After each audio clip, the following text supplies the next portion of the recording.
Ce voyage a été organisé pour vous et nous sommes très heureux de vous accueillir parmi nous.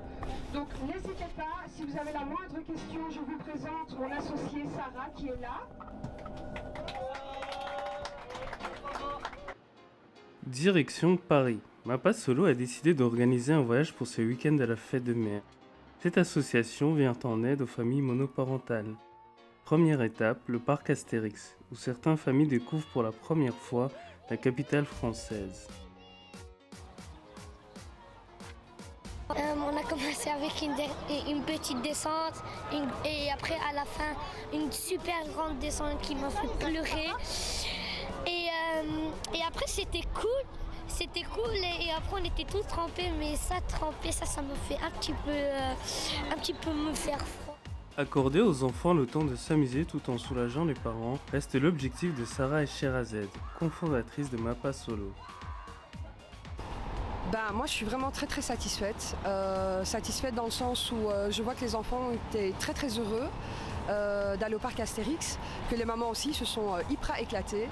Et je pense que pour nous c'était vraiment l'objectif à atteindre pour ce week-end. Et ils en ont vraiment profité. On a eu beaucoup de témoignages d'enfants et de mamans qui nous ont justement remercié d'avoir organisé ce week-end parce que voilà, ils ont eu un peu, on va dire, leur bulle d'oxygène et ils ont passé des moments inoubliables avec leurs enfants.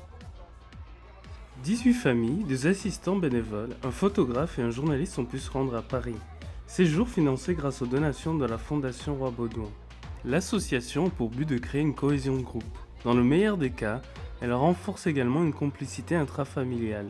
On a fait le bateau et du coup on s'est mis à côté et du coup à chaque fois puisque nous on était derrière et que le bateau il montait de notre côté et qu'on descendait après ça faisait des chatouilles partout et du coup c'était drôle. C'est ça la même chose.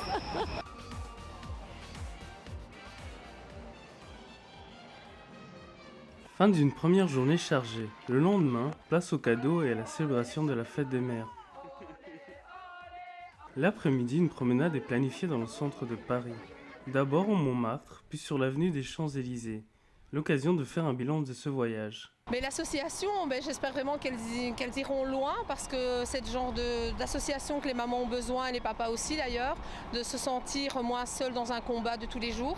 Parce que quand on est parent seul, là aussi je peux un peu en parler parce que j'ai vécu le cas, je suis restée 10 ans toute seule avec mes enfants. Donc je sais les difficultés qu'on a. Au quotidien c'est pas évident, on a les enfants tous les jours, on est papa, maman, psychologue, instituteur, bobotologue comme je disais à mes enfants, on est infirmière, enfin on est tout en même temps. Et il y a un moment on a besoin de se retrouver avec des gens qui vivent la même chose. La psychologie et le bien-être sont au centre des préoccupations de l'ASBL. En tant que maman solo ou papa solo, on ne peut pas perdre pied parce qu'on a des enfants, on doit s'en occuper. Eux, ils font pas de pause, ils font pas de dépression à leur âge. Ça continue et on veut vraiment venir renforcer, en tout cas en tant que pilier, cette partie psychologique des parents solo. Le temps d'un week-end, enfants et parents ont pu se décharger d'une pression mentale qui reste encore trop ignorée.